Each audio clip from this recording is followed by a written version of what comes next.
Նախ պիտի ասեմ, որ մենք հայ առաքելական եկեղեցու հետ որևէ տարաձայնություն չունենք եւ չենք կարող ունենալ, որովհետեւ դա մեր եկեղեցին է եւ մենք որպես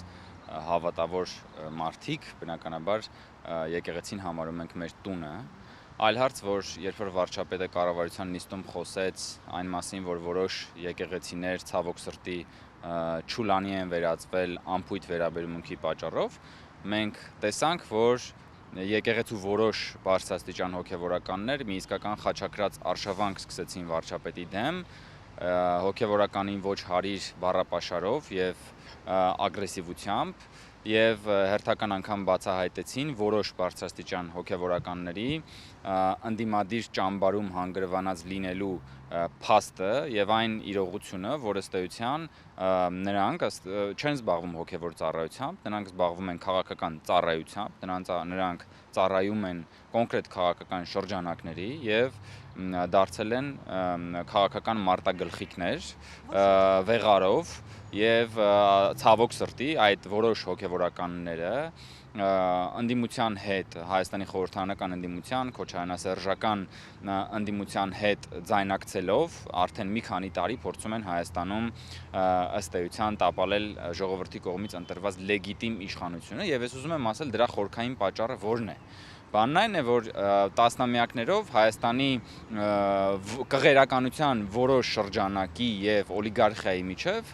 մի սրբապիղծ ամուսնություն էր տեղի ունեցել եւ այդ ամուսնության արդյունքում ծնվել էր մի այլանդակ համակարգ, որը շահագործել էր հայ ժողովրդին ինչպես հոգևոր, այնպես էլ ֆիզիկական մակարդակում եւ այդ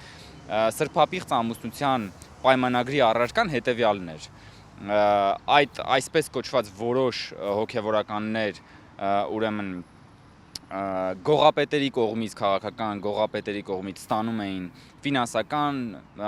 որոշակի ուրեմն արտոնություններ, տեխնիկական, նյութատեխնիկական ամենատարբեր արտոնություններ եւ իրենք էլ իրենց հերթին եկեղեցու այդ որոշ սրբազանները օծում էին այն ժամանակվա ապա լեգիտիմ իշխանությանը եւ այսպես եկեղեցու միջոցով փորձում էին լեգիտիմացնել քոչարյանասերժական իշխանությանը, որովհետեւ Քոչարյանի եւ Սերժի իշխանությունը չունեին ժողովրդական լեգիտիմություն։ Եվ ահա այդ եկեղեցու եւ օլիգարխիկ իշխանության այդ ամուսնության հետևանքով իրենք փորձում էին եկեղեցու ռեյտինգը, այսպես ասած, իրենց լեզվով ասած, տեղափոխել ժողովրդական լեգիտիմություն չունեցող իշխանության վրա, բայց նորից եմ ուզում ասել, այս գործարքի մաս չէին հանդիսանում բազմաթիվ պարկեշտ եւ առաքինի հոգևորականներ, որոնք որ այն ժամանակ էլ այսօր էլ իրականացնում են իրենց հոգևոր ծառայությունը։ Այն բանից հետո, երբ որ Հայաստանում արդեն կա լեգիտիմ ժողովրդական լեգիտիմություն ունեցող իշխանություն, մայրաթոռի որոշ պետեր չեն կարողանում իրենց տեղը գտնել ժողովրդավարական Հայաստանում, որովհետև իրենց ապրանքը այլևս գնորդ չունի, որովհետև իրենք չգիտեն իրենց, այսպես ասած, սրբությունը ինչպես վաճառել, քաղաքականապես ինչպես մոնետիզացնել, որովհետև եթե կա լեգիտիմ իշխանություն, նա կարիք չունի, որ սեփական լեգիտիմության դեֆիցիտը լրացնի մայրաթոռի որոշ շրջանակների կամ կաթողիկոսի կամ որոշ սրբազանների հետ իր, այսպես ասած, քաղաքական ամուսնությամբ։ Այս է պատճառը, այն խորքային պատճառը սա է, որի արդյունքում արդեն մի քանի տարի մենք տեսնում ենք որոշ ուրեմն բարձրաստիճան հոգևորականների հստակ քաղաքական պայքարի մեջ ներգրաված լինելը, որովհետև իրենք ցանկանում են Հայաստանում ունենալ ոչ լեգիտիմ իշխանություն, որի հետ նրանք կարող են գնալ գործարքի։ Նախ եկեղեցին կարող է ունենալ բարձր վարկանիշ որպես եկեղեցի, որպես բարոյական եւ հոգևոր առաջնորդություն իրականացնող ինստիտուտ։ Որ պահին, որ եկեղեցին կամ եկեղեցու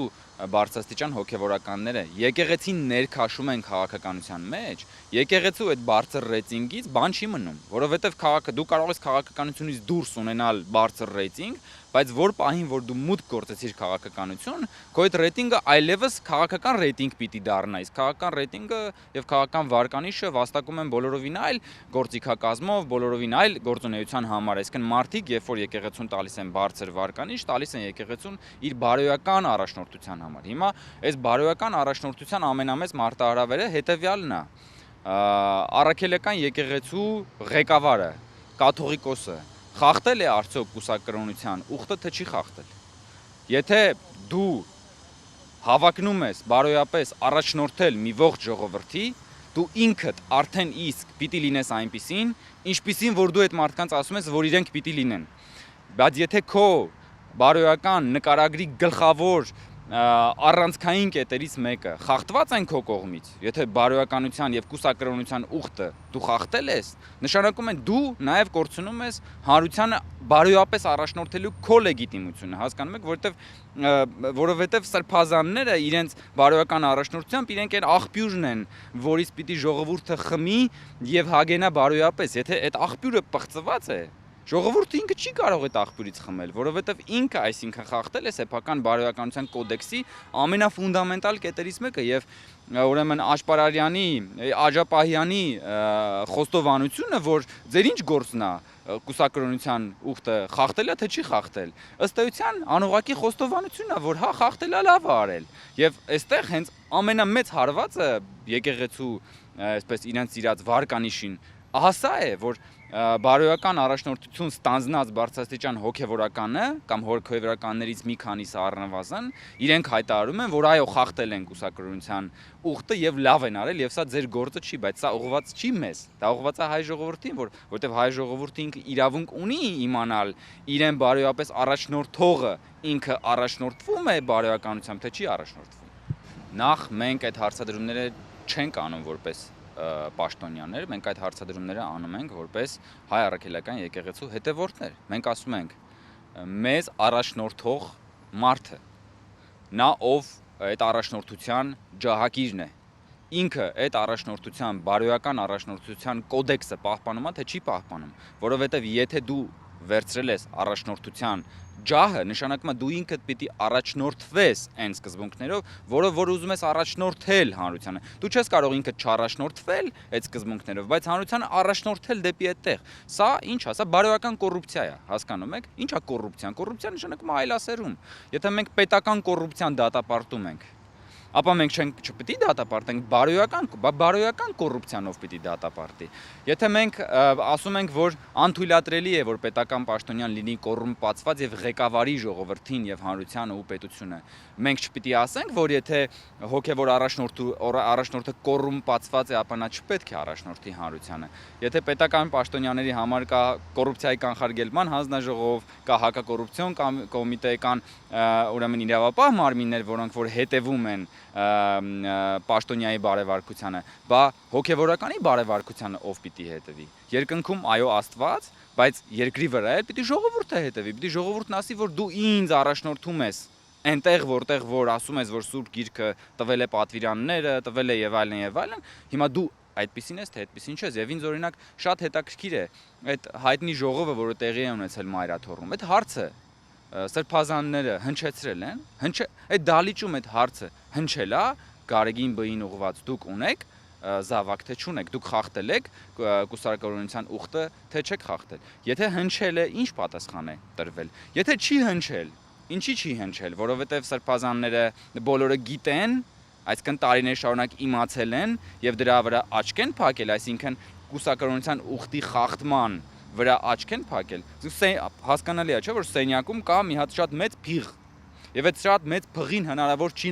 չնկատել։ Հնարավոր չէ, այդ փիղը սենյակի մեջ է։ Հիմա այդ փիղը Հայաստանի Հանրապետության այդ սենյակի մեջ է եւ բոլորը այդ փղին տեսնում են։ Հիմա հարցը հնչած է եւ Գարեգին Բ-ն պետքա պատասխանի ու պիտի փարատի, ինքը չի կարող այդ հարցից խուսափել։ Որքան որ խուսափի այս հարցին պատասխանելուց, այնքան ինքը եւ ոչ միայն ինքը, այլ նաև մի շարք բարձրաստիճան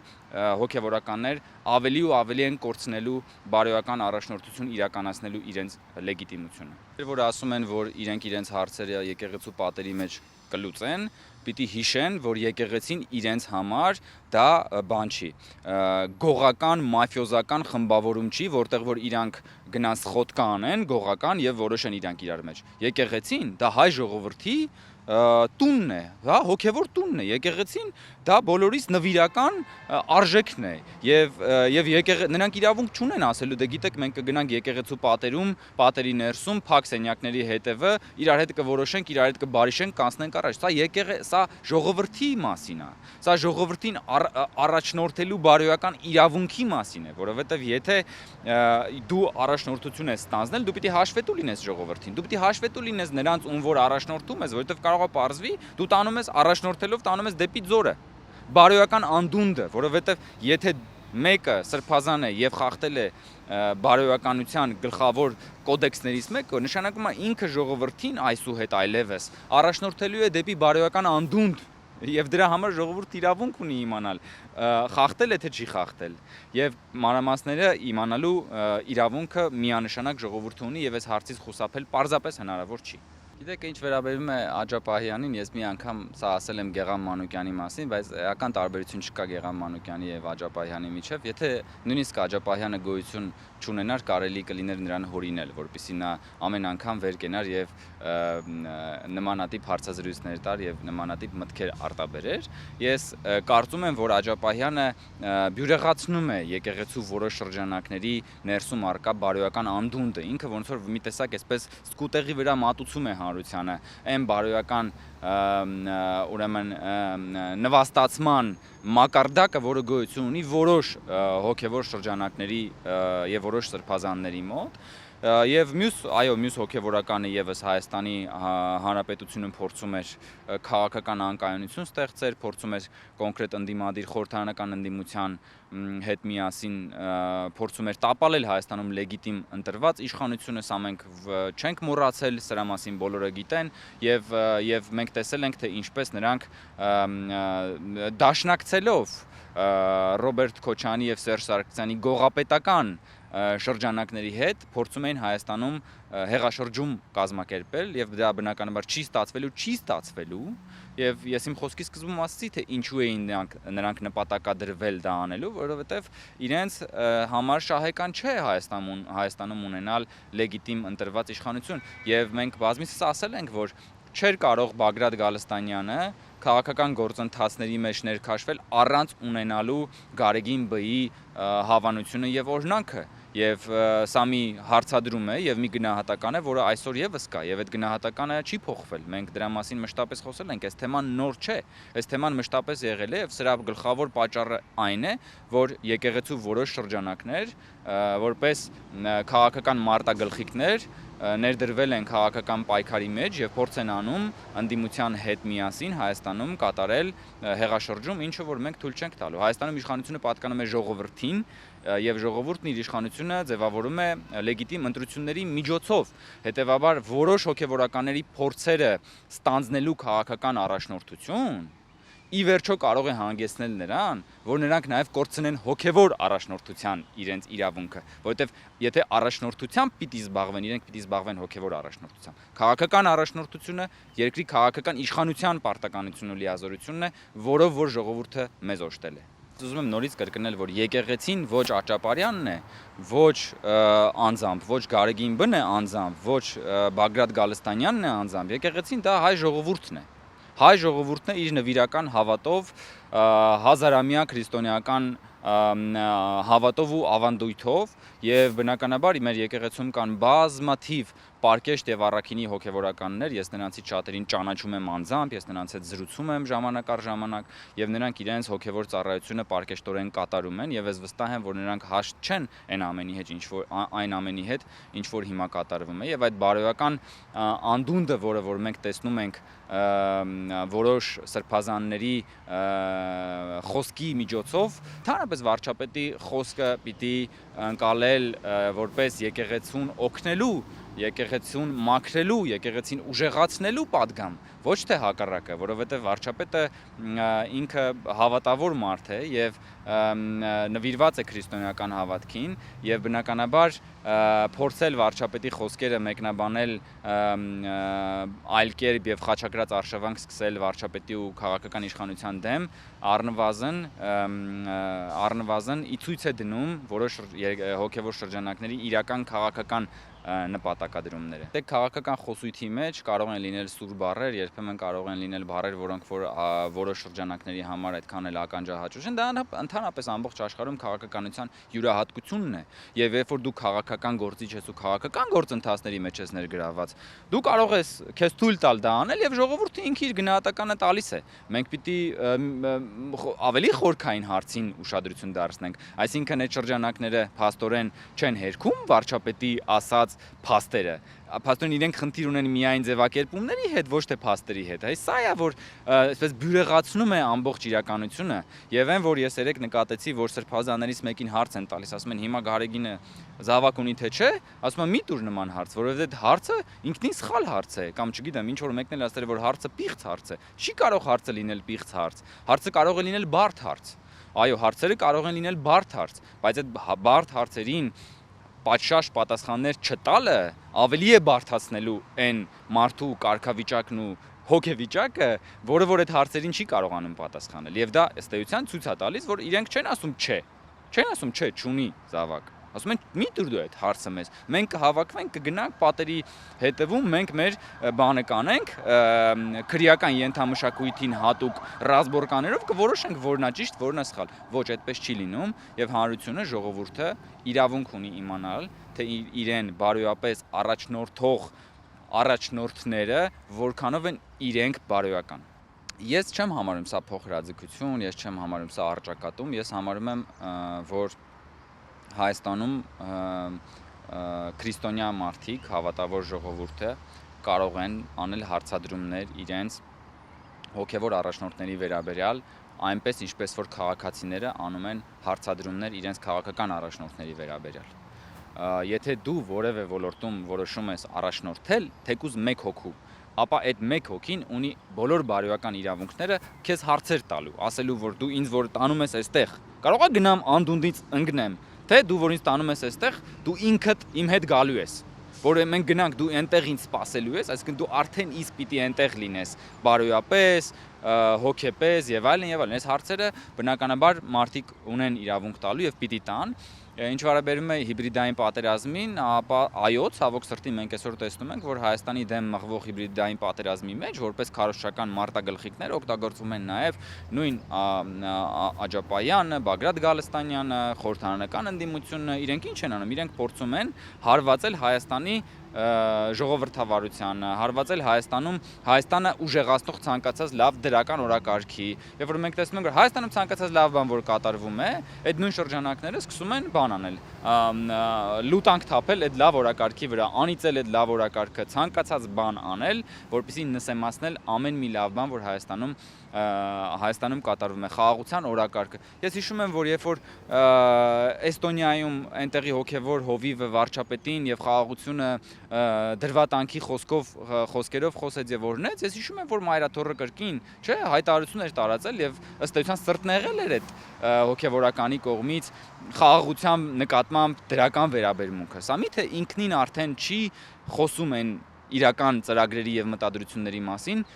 որոնք որ առկա են Մայրաթորի առնվազն որոշ շրջանակների մոտ։ Դա նախ եւ առաջ դատապարտելի է որևէ հոգեվորականի կողմից նման արտահայտություն անելը, որովհետեւ գիտեք, հոգեվորականը պիտի հավատարիմ մնա նախ եւ առաջ իր բարոյական նկարագրին։ Դա նման է նրան, որ ասենք բժիշկը ասի, որ ինքը չի բուժելու այս կամ այն մարդուն իր քաղաքական հայացքների համար։ Դա այդ պահից դա բժիշկ չի։ Հա, այսինքն որ բժիշկը որ կասի, որ ինքը չի բուժի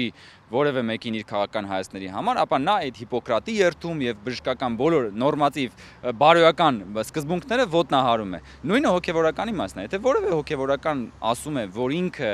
չի